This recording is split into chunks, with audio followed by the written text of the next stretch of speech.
নিশ্চয়ই আপনি ওই প্রেস কনফারেন্সে ওনার বক্তব্যটা শুনেছেন, প্রেস সেক্রেটারির বক্তব্যটা। আপনি আসলে কি বুঝেছেন, এটা কোন সময়ের প্রস্তুতি উনি নিতে চাইলেন? দেখুন, সম্মানীয় প্রেস সচিব তিনি মাননীয় প্রধান উপদেষ্টার বরাত দিয়ে বলবার চেষ্টা করেছেন ফরেন সার্ভিস একাডেমিতে যে মাননীয় প্রধান উপদেষ্টা স্বরাষ্ট্র মন্ত্রণালয়কে নির্দেশ দিয়েছেন তারা যাতে ডিসেম্বরের মধ্যে নির্বাচনের জন্য সকল প্রস্তুতি গ্রহণ করেন, অর্থাৎ আইন শৃঙ্খলা রক্ষাকারী বাহিনী তারা যাতে কোমর বেঁধে প্রস্তুত থাকে, এই বার্তাটি তিনি দেবার চেষ্টা করেছেন। এবং সেটার সূত্র ধরে অনেকে বলবার চেষ্টা করেছেন যে এবার বোধহয় ডিসেম্বরের মধ্যে নির্বাচনটি করবার একটা অভিপ্রায় আছে। এবং এর সঙ্গে আবার ট্যাগ করা হয়েছে যেই বার্তাটি, সেটি হচ্ছে মার্কিন প্রেসিডেন্ট ট্রাম্প যে শুল্ক সম্পর্কিত সীমারেখা বেঁধে দিয়েছেন 35%, সেটা গোলেমালে গিয়ে আলটিমেটলি 50% দাঁড়াবে এবং তার ফলে আমাদের কোমর ভেঙে যাওয়ার মতো অবস্থা তৈরি হবে, সেটি আশঙ্কা করে প্রফেসর ইউনূস চিন্তা করছেন যে মেঘে মেঘে বেলা অনেক হয়েছে, এবার বিএনপি আগ থেকেই যেই দাবিটি তুলেছিল ডিসেম্বরের মধ্যে নির্বাচন, সশস্ত্র বাহিনীর পক্ষ থেকেও একই রকমের দাবি হাজির করা হয়েছিল 18 মাসের মধ্যে নির্বাচন, সেই ফ্রেমওয়ার্কই থাকাটা তার জন্য নিরাপদ। কারণ জানুয়ারি, ফেব্রুয়ারি কিংবা এপ্রিলে যদি যান তাহলে দায়টা পরিপূর্ণভাবে তার উপর, তার সরকারের উপর পড়বে এবং অর্থনীতির অবস্থায় যদি ব্যাপথু হয়ে যায় তাহলে কিল একটাও মাটিতে পড়বে না, এই আশঙ্কাটা দেখা দিয়েছে। না, এখন কথা হলো কি, তাহলে কি আমরা এটা ভাববো যে ট্রাম্পের আরোপিত শুল্কের ভয়ে নির্বাচন আমরা দ্রুত পাচ্ছি? এনিওয়ে, মার্কিন মূল্যকে যে চিন্তা উদ্গত হয় সেটি রিসিভড উইজডম হিসেবে দেরিতে হলেও আমাদের যারা ড্রাইভিং সিটে বসে আছেন তাদের কর্ণকুহরে প্রবেশ করে এবং তারা হঠাৎ কর্মচঞ্চল হয়ে বসে। আমি অনেক পেছনে চলে যেতে চাই এই নিরিখে, সেটি হচ্ছে এই 29 মার্চ 1996 তারিখে দুই মার্কিন সিনেটর যারা ফরেন রিলেশন কমিটির সদস্য ছিলেন সেই সময়ে, এবং এই দুজনই আবার তার চেয়েও 10 বছর আগে ফিলিপিনো কনটেক্সটে দায়িত্বপ্রাপ্ত হয়েছিলেন 5 শর্ত বিশিষ্ট একটি টার্মস অফ রেফারেন্স রচনা করবার, তার উপর ভিত্তি করে ফিলিপিন্সে ক্ষমতার পালাবদল ঘটেছিল। আমাদের এখানটাও 29 মার্চ 1996 যে 3 শর্ত বিশিষ্ট টার্মস অফ রেফারেন্স প্রণয়ন করে দিয়েছিলেন তার উপর ভিত্তি করে পরদিন সরকার পদত্যাগ করেছিল এবং সবার অংশগ্রহণমূলক একটি নির্বাচনের ক্ষেত্র প্রস্তুত হয়েছিল 12 জুন 1996 তারিখে। একই বছর দুটি নির্বাচন আমাদের প্রত্যক্ষ করতে হয়েছে, একটি 15 ফেব্রুয়ারি ষষ্ঠ সংসদ নির্বাচন, একটি 12 জুন সপ্তম সংসদ নির্বাচন। আর মাঝখানে আপনার এই রাজধানী শহর ঢাকা হয়ে উঠেছিল প্রাচ্যের এমন একটি নগরী যেখানে চারটি মেইন স্ট্রিম পলিটিক্যাল পার্টির 4টি মঞ্চ বিদ্যমান ছিল: জনতার মঞ্চ, জাতীয়তাবাদী মঞ্চ, কেয়ারটেকার মঞ্চ, জাতীয় মঞ্চ। এখন একটা কথা বলা হচ্ছে, এই যে একটা শুল্ক আমাদের উপর ট্রাম্পের যে একটা বাড়তি শুল্ক আরোপ করা হলো 35% নতুন করে, এটা কি অনেকে বলছেন যে ওইখানে যে আমাদের দেশে যারা প্রতিনিধি গিয়েছিলেন দর কষাকষি করার জন্য, এটা তাদেরই ব্যর্থতার কারণে এমনটি হয়েছে। এবং সেটা বলতে যে তারা এই কথাও বলছেন যে আমাদের তো তৈরি পোশাকটা ওখানে বেশি যায়, তৈরি পোশাকের ক্ষেত্রে উৎপাদকের ভূমিকা যারা আছেন তাদের মধ্যে আমাদের প্রতিদ্বন্দ্বী মূলত ভিয়েতনাম, কিন্তু ভিয়েতনাম কিন্তু ঠিকই তাদের শুল্কটাকে 20% নামই আনতে পেরেছে, আমরা 37 থেকে 35-এ নামাতে পেরেছি, আর পারিনি। তাহলে ভিয়েতনামের সঙ্গে আমাদের কিন্তু 15% একটা গ্যাপ থেকেই যাচ্ছে। তো এটা নিয়ে ভিয়েতনামের সঙ্গে আমরা তো সেই অসম প্রতিযোগিতায় পড়ে যাব, যার আফটার ইফেক্ট আমাদের গার্মেন্ট শিল্পগুলির ক্ষেত্রে একটা বড় ধরনের ভূমিকম্পের মতো হবে বলে অনেকে মনে করছেন। তো এখন একটা অন্তর্বর্তীকালীন সরকার আছে, আমি একটু বড়ই করছি প্রশ্নটা ডিটেইল আপনাকে। এখন একটা অন্তর্বর্তীকালীন সরকার আছে, তাদের পাঠানো প্রতিনিধিদের মধ্যে কিন্তু কোনো গার্মেন্ট শিল্পের সঙ্গে জড়িত কোনো প্রতিনিধি ছিলেন না। সম্পূর্ণ সরকারি লোকজন সেখানে গিয়েছে। তো এই যে ঘটনাটা ঘটলো, এটা কি আমাদের দর কষাকষির দুর্বলতার কারণে ঘটলো? কিন্তু এর ফল তো আমাদের পুরো জাতিকেই ভোগ করতে হবে। এটা নিয়ে আপনি কি বলবেন? দেখুন, প্রফেসর ইউনূস নৈতিকভাবে কিন্তু শক্ত অবস্থানে আছে। তিনি আগে ভাগে বলে দিয়েছিলেন যে আমরা যদি ব্যর্থ হই তাহলে আমি আবার ভবনে ফিরে যাব, আমার কাজে ফিরে যাব, আমি কিন্তু আঁকড়ে ধরে থাকবো না। সেই কথার এখন একটা মিল খুঁজে পাচ্ছি। এখন আপনার আনারি লোক দিয়ে তো আর এই বিজয় রথ পরিচালনা করা যাবে না। তিনি ইতিমধ্যে লেজে গোবরে পাকিয়ে ফেলেছেন এমনটি লোকের ধারণা। আর শারীরিক ভাবেও কিছুটা কাবু বলে অনেকে বলছেন। বয়স প্রতিদিন কিন্তু বাড়ছে। কদিন আগে তিনি জন্মদিন পালন করেছেন বলে শোনা গেছে। এখন এটা তার অফিসিয়াল বার্থডে। আমাদের ব্রিটেনের রানী দ্বিতীয় এলিজাবেথ প্রয়াত, তার যেমন দুটি বার্থডে ছিল, একটি অফিসিয়াল বার্থডে, একটা অ্যাকচুয়াল বার্থডে। এখন সেটা রয়্যাল ট্রেডিশন।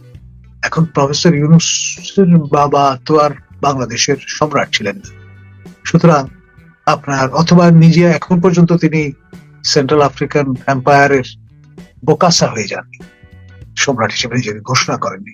একটা মিল আছে অবশ্য, বোকাসা প্যারিস থেকে অর্ডার দিয়ে রাজদণ্ড এবং সিংহাসন বানিয়ে নিয়ে এসেছিলেন, আর আমরা তাকে দেখেছি খালি হাতেই প্যারিস থেকে এখানে এসে নাজিল হতে।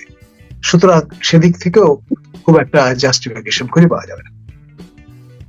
সেই জন্য আসলে সময়টা ভালো না তার জন্য, তার রেজিমের জন্য। যে একটা বিষয় বলা হচ্ছে, অনেকে এটাও বলছেন, এই যে শুল্ক, বাড়তি শুল্ক আরোপ হলো, আপনি নিশ্চয়ই ওই চিঠিটা ডক্টর ইউনূসকে প্রেসিডেন্ট ট্রাম্প লিখেছেন, আপনি দেখেছেন। সেই চিঠিতে কিন্তু এক জায়গায় লেখা আছে, উনি লিখেছেন শেষ দিকে, যে যাদের সঙ্গে আমাদের, যে সমস্ত রাষ্ট্রের সঙ্গে আমাদের সম্পর্ক ভালো, তাদেরকে আমরা বাড়তি ছাড় দেব। তার মানে আমাদের যখন তেমন কোনো ছাড়ই পেলাম না, অন্তত এটুকু তো আমরা বলতেই পারি, ভিয়েতনামের সঙ্গে যুক্তরাষ্ট্রের সম্পর্ক যতটা ভালো, আমাদের সঙ্গে ততটা ভালো নয়, এটা তো তুলনা করতেই পারি। এখন প্রশ্ন হচ্ছে, এই যে সম্পর্কটা খারাপ হয়ে গেল, এটা কেন? এবং এখানে আপনি আরেকটা কথা আপনি একটু স্মরণ করিয়ে দিই। আপনি দেখবেন ট্রাম্প দায়িত্ব নেওয়ার পর ডক্টর ইউনূস তড়িঘড়ি করে ট্রাম্পের ওই সময়ের যে বন্ধু ইলন মাস্কের সঙ্গে টেলিফোনে কথা বলেছেন এবং ওনার সঙ্গে ব্যবসায়িক চুক্তিও করেছেন, অনেক কিছু করেছেন। এখন ওটা কি আমাদের জন্য মানে আপনার বুমেরাং হয়ে গেল, নাকি আমরা সম্পর্ক ভালো করার চেয়ে খারাপ করে ফেলা? ওটার কারণে কি ওটাকে একটা কারণ হিসেবে কাজ করতে পারে? দেখুন, যখন বিধি বাম হয় তখন সাগর শুকায়া যায়, এরকম একটা কথা আছে। প্রফেসর ইউনূসের কিন্তু এখন সেই শুকিয়ে যাওয়ার সময়। একটা সময় ছিল সৈন্য উন্নতি ঘটেছে। আপনার ক্লিন্টন অ্যাডমিনিস্ট্রেশন বলুন, ওবামা অ্যাডমিনিস্ট্রেশন বলুন, বাইডেন অ্যাডমিনিস্ট্রেশন বলুন, তারা সবাই নানান ভাবে তাকে ক্ষমতায়িত করেছেন, তাকে পরিপুষ্ট করেছেন এবং তার মস্তদে বসবার ক্ষেত্রটা তৈরি করে দিয়েছেন। সেই সোনালী দিনগুলো আর নেই। এখন আপনার যাকে নির্বাচিত হতে দেখে এর আগের টার্মে তিনি পৃথিবীটা তমসাচ্ছন্ন হয়ে গেছে বলে একটা দাবি তুলেছিলেন বা করেছিলেন, সেই যাকে দেখতে নারী সেই এখন মসনদে হোয়াইট হাউসে। এবং তিনি কিন্তু একেবারেই দেরি করার মানুষ নন, যতক্ষণ স্বাক্ষর করে ফেলেন এক্সিকিউটিভ অর্ডার। এবং আমি একটা কথোপকথন শুনেছিলাম, মানে প্রফেসর ইউনূসের নামটাও তিনি নিতে ইতস্তত করেন, বলেন where is that micro credit guy, মানে micro credit is very well. সোজা কথায় আপনার খুব আমি বলবো সম্মানের সঙ্গে সেটি উচ্চারিত হয় না। তো এইরকম যেই ধরনের সম্পর্কের ধরন, তার উপর ভিত্তি করে আর যাই হোক, ভিয়েতনামের এই যুদ্ধের ক্ষত আমেরিকানরা ভুলে গেছে। তাদের রেয়াত দিতে সর্বোচ্চটা তারা করেছে, কিন্তু আমাদের ক্ষেত্রে এই অম্লমধুর সম্পর্কটা এখন দিনে দিনে বেশি পরিমাণে অম্লত্ব পাচ্ছে। মধুর সেই সময় সোনালী অতীতে পরিণত হয়েছে। আচ্ছা, আমি আজকে একটা খবরের দিকে আপনাকে দৃষ্টি আকর্ষণ করতে চাই। আজকে দেখলাম যে সরকারি খরচে বিদেশ সফরে লাগাম, বন্ধ থাকবে গাড়ি কেনা, ভবন নির্মাণ। তো এরকম আজকে একটা এরকম মানে আপনার নির্দেশনা জারি করা হয়েছে অর্থ বিভাগ থেকে, এবং সেখানে এগুলি বলা হয়েছে যে সব ধরনের আপনার যানবাহন কেনা খাতে বরাদ্দ ব্যয় বন্ধ রাখতে হবে।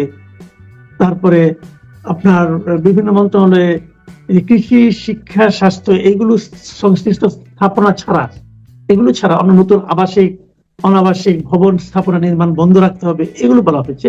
এবং তারপরে শেষে বলা হয়েছে সব ধরনের বিদেশ ভ্রমণের ক্ষেত্রে প্রধান উপদেষ্টার কার্যালয়ে গত বছরের 9 ডিসেম্বর জারি করা পরিপত্র অনুসরণ করতে হবে।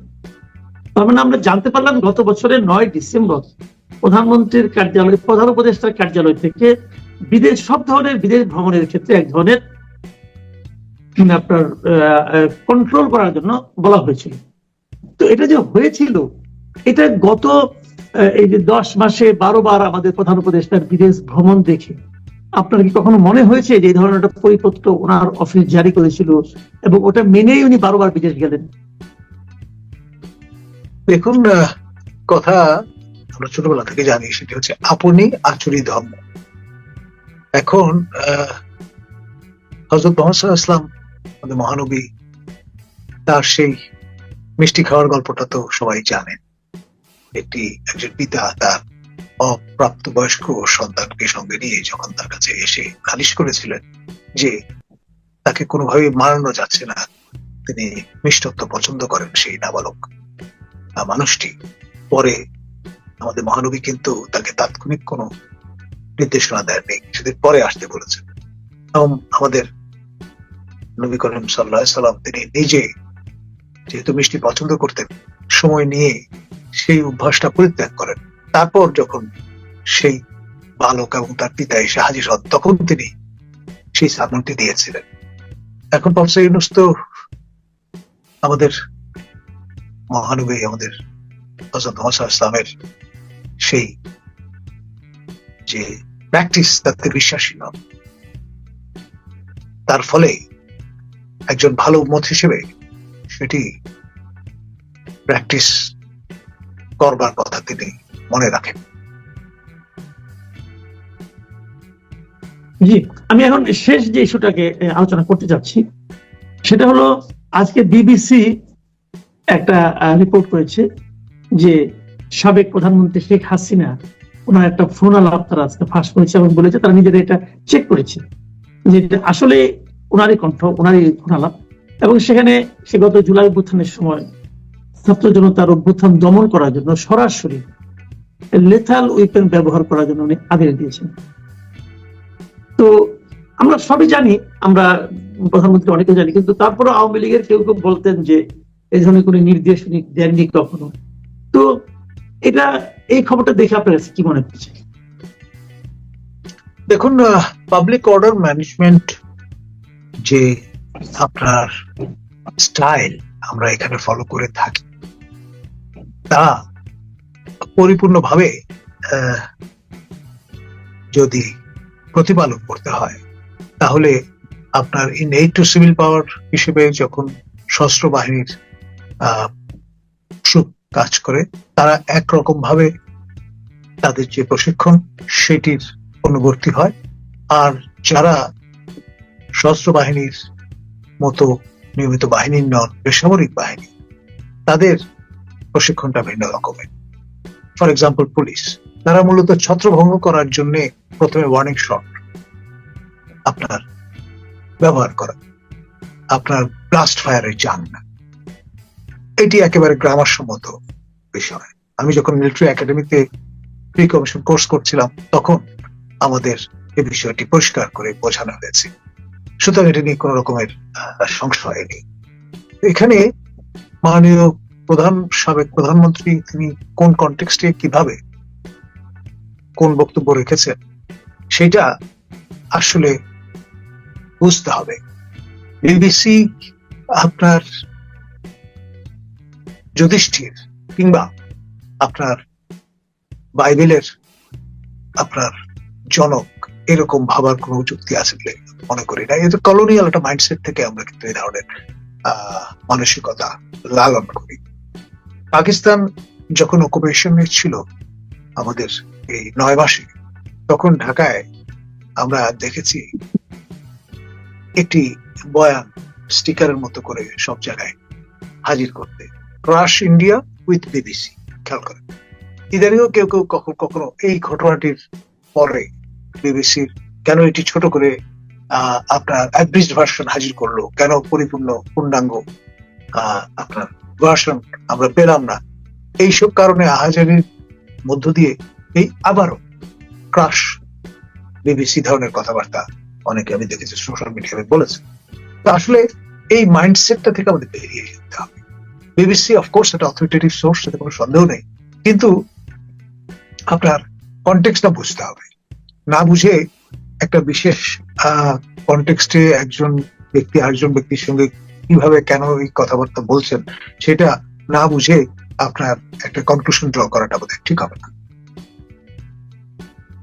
কনটেক্সটটা সম্ভাব্য কি হতে পারে? দেখুন তখন কিরকম একটি অবস্থা বিরাজমান। এটা জুলাইয়ের 18 তারিখে ফোন আলাপ।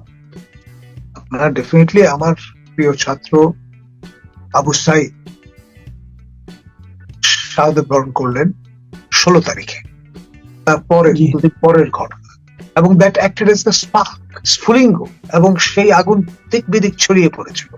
সারা দেশ আপনার তীব্র ক্ষোভে ফেটে পড়েছে, সমগ্র জনগোষ্ঠী সামিল হয়েছে। সেরকম একটি অবস্থায় আপনি যে কোনো নির্দেশনা দেবেন সেটি হবে আত্মঘাতী, এবং এখানেও ব্যাপারটি তাই ঘটেছে বলে আমার ধারণা। জি, অনেক ধন্যবাদ, অনেক ধন্যবাদ জনাব প্রফেসর ডক্টর নাজমুল হাসান কলিমুল্লাহ। আপনার বিভিন্ন বিষয়ে আপনার আজকে যে খোলামেলা এবং সংক্ষিপ্ত বক্তব্য পাওয়া গেল, আমি মনে করি আমার দর্শকরা এটাকে পছন্দ করবেন। এই দর্শক, আপনারা শুনলেন ডক্টর নাজমুল হাসান কলিমুল্লাহর বিশ্লেষণ। আপনাদের কেমন লাগলো আমাদেরকে কমেন্টে লিখে জানাবেন। আপনারা সবাই ভালো থাকবেন। এখন এই পর্যন্তই।